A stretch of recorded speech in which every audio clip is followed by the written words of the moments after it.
முழுசாக சந்திரமுகியாக மாறிட்டார் அப்படின்னு சொல்லுவாங்கள்ல, அந்த மாதிரி முழு பாஜகவுக்கும் ஆர்எஸ்எஸ்க்கும் மாறிட்டாங்க திமுகன்றது இது ஒன்றே காட்டுது.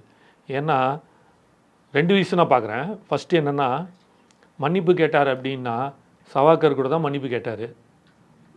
அந்த மாதிரி முதலமைச்சரும் மன்னிப்பு கேட்குறாருன்னு எடுத்துக்கலாம். சரியா? 1. 2வது, அப்படி மன்னிப்பு கேட்கணுன்னா தினம் 8 கோடி மக்கள் கிட்டவையும் முதலமைச்சர் மன்னிப்பு கேட்டுக்கிட்டே தான் இருக்கணும். இங்கே எதிர்பார்க்கறது மன்னிப்பு இல்லை, உங்ககிட்ட எதிர்பார்க்கறது ஒரு சொல்யூஷன். இது போல் நடக்காது. இது ஏன்னா இது முதல் தடவையாக நடந்துச்சு அப்படின்னா கூட சரி, ஓகே அப்படின்லாம் அக்செப்ட் பண்ணலாம். சாத்தான்குளத்துக்கு நீங்கள் அந்த சீனை போட்டீங்க. ஒவ்வொருத்தனும் அப்படியே வெளியில் ஒரு கட்சியில் இருக்கிறவன் கட்சியில் இருக்கிற கடைக்கோடி தொண்டனோட 2 வயசு குழந்தைய கூட பேனர் பூச்சி நிற்க வச்சிங்க. அந்த அளவுக்கு சமுதாயத்தில் ஒரு மாபெரும் இது நடச்சு. அக்செப்டட். சாத்தான்குளத்தை மறக்கவே முடியாது, மன்னிக்கவும் முடியாது. ஒரு மாபெரும் இது விஷயம் தவறு தான். அப்போது அவ்வளோ பாலிட்டிக்ஸ், அப்போ அவ்வளோ பிரச்சனைகள், அவ்வளோ கூக்குரல் கொடுத்த நீங்கள் உங்கள் ஆட்சியில் நடந்திருக்குல்ல.